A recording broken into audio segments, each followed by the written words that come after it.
ಮತ್ತೊಬ್ಬರ ಮೇಲಿನ ದ್ವೇಷವನ್ನು ಮನಸ್ಸಿನಲ್ಲಿ ಇಟ್ಟುಕೊಳ್ಳುವುದು ನಿನ್ನನ್ನೇ ನೀನು ಸುಟ್ಟಂತೆ ಆಗುವುದು.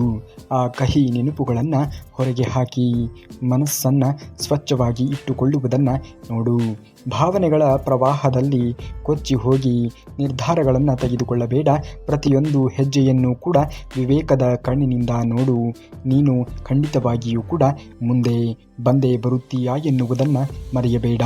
ಒಂದು ಬಾಗಿಲು ಮುಚ್ಚಿದರೆ 100 ದಾರಿಗಳು ತೆರೆದುಕೊಳ್ಳುತ್ತವೆ. ಮುಚ್ಚಿದ ಬಾಗಿಲನ್ನೇ ನೋಡಿ ಕೊರಗುವುದಕ್ಕಿಂತ ತೆರೆದಿರುವ ಹೊಸ ದಾರಿಯನ್ನು ಹುಡುಕು. ನಿನ್ನ ಜೀವನ ಎನ್ನುವುದು ಬದಲಾವಣೆಯನ್ನು ಕಂಡೇ ಕಾಣುತ್ತದೆ. ಪ್ರಪಂಚದ ಮೂಲೆ ಮೂಲೆಯನ್ನೆಲ್ಲ ಹುಡುಕಿದರೂ ಕೂಡ ನಿನ್ನ ಒಳಗಿನ ಶಕ್ತಿ ನಿನಗೆ ಹೊರಗೆ ಸಿಗದು. ಒಮ್ಮೆ ನಿನ್ನ ಅಂತರಂಗಕ್ಕೆ ಇಳಿದು ನೋಡು. ಆನಂದದ ಕಾರಂಜಿ ಅಲ್ಲೇ ಇರುತ್ತದೆ ಎನ್ನುವುದನ್ನು ಮರೆಯಬೇಡ. ಪ್ರಕೃತಿಯ ಲೆಕ್ಕಾಚಾರ ಎಂದಿಗೂ ಕೂಡ ತಪ್ಪಾಗುವುದೇ ಇಲ್ಲ. ನೀನು ನೀಡಿದ ನೋವಾಗಲಿ, ನೀನು ನೀಡಿದ ಪ್ರೀತಿಯೇ ಆಗಲಿ, ದಾರಿ ತಪ್ಪುವುದೇ ಇಲ್ಲ. ಕಾಲದ ಚಕ್ರ ತಿರುಗಿದಾಗ ಪ್ರತಿಯೊಂದೂ ಕೂಡ ನಿನಗೆ ಮರಳಿ ಬರುತ್ತದೆ ಎನ್ನುವುದನ್ನು ಮರೆಯಬೇಡ. ಈ ಜೀವನ ಎನ್ನುವುದು ಒಂದು ಸುಂದರವಾಗಿರುವಂತಹ ನಾಟಕ. ನಾವೆಲ್ಲರೂ ಕೂಡ ಕೇವಲ ಪಾತ್ರಧಾರಿಗಳು ಮಾತ್ರ. ನಿನಗೆ ಸಿಕ್ಕಿರುವಂತಹ ಪಾತ್ರ ಎನ್ನುವುದೇ ಇರಲಿ, ಅದನ್ನು ಸಂಪೂರ್ಣವಾಗಿ ನ್ಯಾಯ ಒದಗಿಸುವುದೇ ನಿಜವಾದ ಯೋಗ್ಯವಾಗಿರುವಂತಹ ಯೋಗ ಎನ್ನುವುದನ್ನು ಮರೆಯಬೇಡ. ಅದನ್ನು ನೀನು ಮಾಡುತ್ತಾ ಮುಂದುವರಿಯುವುದನ್ನು ನೋಡು. ಮುಖದ ಮೇಲಿನ ಧೂಳನ್ನು ತೊಳೆಯಲು ಕನ್ನಡಿ ಒರೆಸಿದರೆ ಪ್ರಯೋಜನವಿಲ್ಲ. ಬದಲಾಗಿ ಹೊರಗಿನ ಪ್ರಪಂಚದಲ್ಲಿ ಅಲ್ಲ, ಮೊದಲು ನಿನ್ನ ನೋಡುವ ದೃಷ್ಟಿಕೋನದಲ್ಲಿ ಆಗಬೇಕು. ಅಂದಾಗಲೇ ಬದುಕು ಬದಲಾವಣೆಯನ್ನು ಕಂಡುಕೊಳ್ಳುವುದಕ್ಕೆ ಸಾಧ್ಯವಾದೀತು. ತಪ್ಪು ದಾರಿಯಲ್ಲಿ ಸಿಗುವ ಕೋಟಿ ರೂಪಾಯಿಗಿಂತ ಸರಿಯಾದ ದಾರಿಯಲ್ಲಿ ಸಿಗುವ 1 ರೂಪಾಯಿ ನೆಮ್ಮದಿಯನ್ನು ತರುತ್ತದೆ. ಅಂತಿಮವಾಗಿ ಪ್ರಕೃತಿಯ ನ್ಯಾಯಾಲಯದಲ್ಲಿ ನಿನ್ನ ಪ್ರಾಮಾಣಿಕತೆಗೆ ಬೆಲೆ ಎನ್ನುವುದು ಸಿಕ್ಕೇ ಸಿಗುತ್ತದೆ. ಹೊರಗಿನಿಂದ ಬರುವ ಪ್ರೇರಣೆ ತಾತ್ಕಾಲಿಕ, ನಿನ್ನ ಒಳಗಿನ ಛಲ ಮಾತ್ರ ಶಾಶ್ವತ.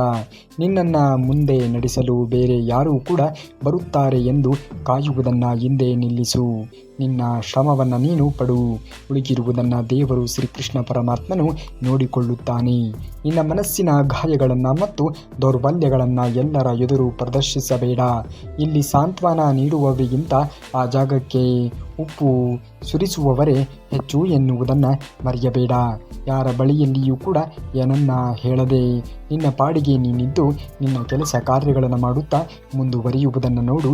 ದೇವರು ಶ್ರೀಕೃಷ್ಣ ಪರಮಾತ್ಮನು ಇದ್ದಾನೆ. ಅವನು ಯಾರಿಗೆ ಯಾವುದನ್ನು ಕರುಣಿಸಬೇಕೋ ಅದನ್ನು ಕರುಣಿಸಿಯೇ ಕರುಣಿಸುತ್ತಾನೆ. ಜೀವನದಲ್ಲಿ ಏನು ಮಾಡಬೇಕು ಎನ್ನುವುದನ್ನು ರಾಮಾಯಣ ಹೇಳಿಕೊಡುತ್ತದೆ. ಜೀವನದಲ್ಲಿ ಏನು ಮಾಡಬಾರದು ಎನ್ನುವುದನ್ನು ಮಹಾಭಾರತ ಹೇಳಿಕೊಡುತ್ತದೆ.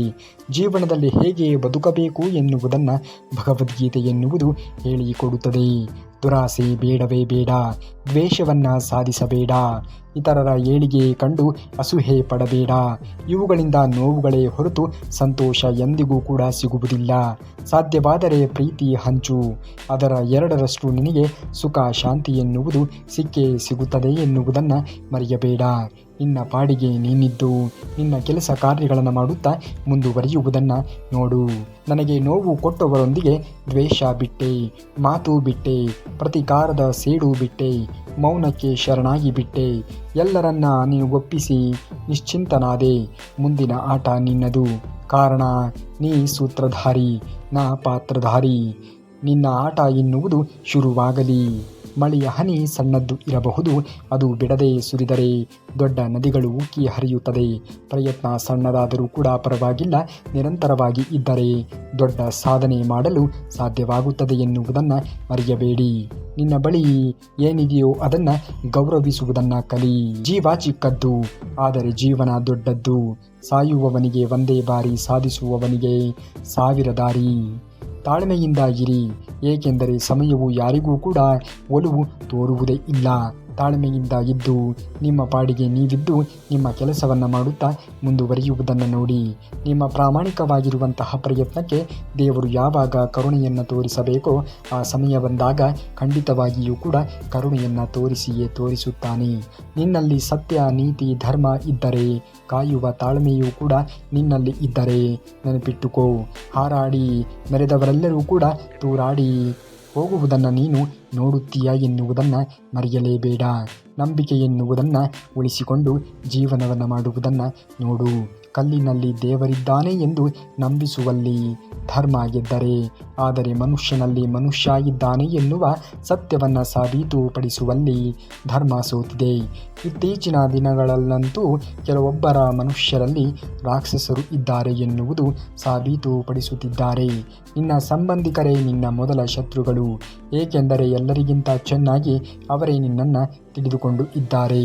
ಬಲಿಷ್ಠ ದುರ್ಯೋಧನನು ಮುಖವಾಡದ ಹಿಂದೆ ಇರುವಂತಹ ಶಕುನಿಯಿಂದಲೇ ಸೋತಿದ್ದು ಎನ್ನುವುದನ್ನು ಮರೆಯಬೇಡಿ.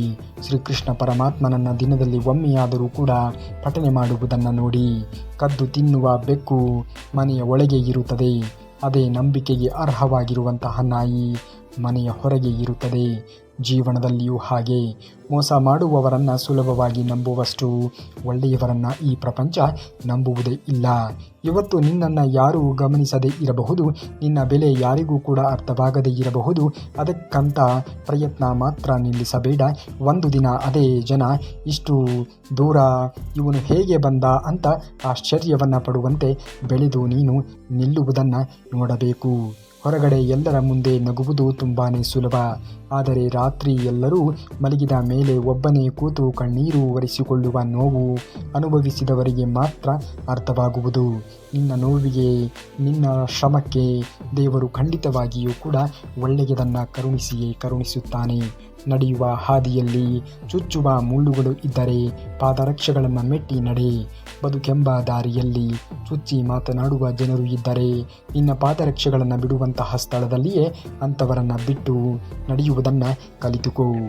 ಜಗತ್ತು ನಿನ್ನ ಮೌಲ್ಯವನ್ನು ಯಶಸ್ಸಿನಿಂದ ಅಳೆಯಬಹುದು, ಆದರೆ ಶಿವನು ನಿನ್ನ ಮೌಲ್ಯವನ್ನು ನಿನ್ನ ಹೃದಯದಿಂದ ಅಳೆಯುತ್ತಾನೆ. ಶಿವನ ಮೇಲೆ ನಿನ್ನ ನಂಬಿಕೆ ಎನ್ನುವುದು ಇರಬೇಕು. ನಮ್ಮ ಅನ್ನದ ಋಣ ಎನ್ನುವುದು ಎಲ್ಲಿ ಇರುತ್ತದೆಯೋ ಅಲ್ಲಿ ದೇವರು ನಮ್ಮನ್ನು ಕರೆದುಕೊಂಡು ಹೋಗುತ್ತಾನೆ.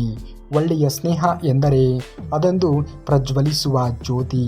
ಅದು ಕತ್ತಲಲ್ಲಿ ದಾರಿ ತೋರಬಲ್ಲದು, ಆಪತ್ಕಾಲದಲ್ಲಿ ನೆರಳನ್ನು ನೀಡಬಲ್ಲದು. ನನಗೆ ನನ್ನ ಶ್ರೀಕೃಷ್ಣ ಪರಮಾತ್ಮನೇ ಇದ್ದರೆ ಸಾಕು, ಸಂಬಂಧಗಳ ಅವಶ್ಯಕತೆಯೇ ಇರುವುದಿಲ್ಲ. ನಾನು ಮಾಂಸವನ್ನು ತಿಂದಿದ್ದೇನೆ, ದೇವಸ್ಥಾನಕ್ಕೆ ಬರುವುದಿಲ್ಲ ಅನ್ನುವುದು ಒಂದು ಕಡೆಯಾದರೆ, ಮಾಂಸದ ಅಂಗಡಿಯವರು ತಮ್ಮ ಅಂಗಡಿಯಲ್ಲಿಯೇ ದೇವರ ಫೋಟೋವನ್ನು ಇಟ್ಟು ಪೂಜಿಸುತ್ತಿದ್ದರು.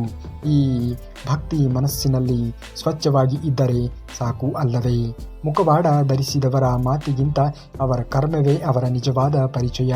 ಸತ್ಯ ತಿಳಿಯದೆ ಯಾರನ್ನೂ ತೀರ್ಪು ಮಾಡಬೇಡಿ. ಒಂದು ಮುಖ ಮಾತ್ರ ಕಾಣಬಹುದು, ಇನ್ನೊಂದು ಮುಖವನ್ನು ಕಾಲವೇ ತೋರಿಸುತ್ತದೆ ಎನ್ನುವುದನ್ನು ಮರೆಯಲೇಬೇಡಿ. ಕಾಲಾಯ ತಸ್ಮೈ ನಮಃ ಎಂದು ಹೇಳುತ್ತೇವೆ.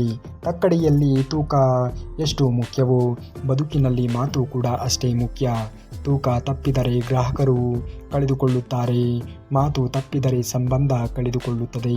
ಒಳ್ಳೆಯ ಮಾತು ಸಂಬಂಧಗಳನ್ನು ಗಟ್ಟಿಗೊಳಿಸುತ್ತದೆ, ಅಜಾಗರೂಕ ಮಾತುಗಳ ಬಾಂಧವ್ಯವನ್ನು ಮುರಿಸಬಹುದು. ಜಾಗರೂಕತೆಯಿಂದ ಮಾತನಾಡುವುದನ್ನು ನೋಡಿ, ಆಗುವುದೆಲ್ಲ ಒಳ್ಳೆಯದೇ ಆಗುತ್ತದೆ. ನೀವೇನಾದರೂ ಶ್ರೀಕೃಷ್ಣ ಪರಮಾತ್ಮನ ಭಕ್ತರೇ ಆಗಿದ್ದರೆ ತಪ್ಪದೆ ಈ ವಿಡಿಯೋಗೆ ಒಂದು ಲೈಕನ್ನು ಮಾಡಿ.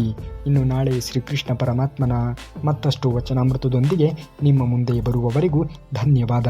ಕರುನಾಡಿಗೆ.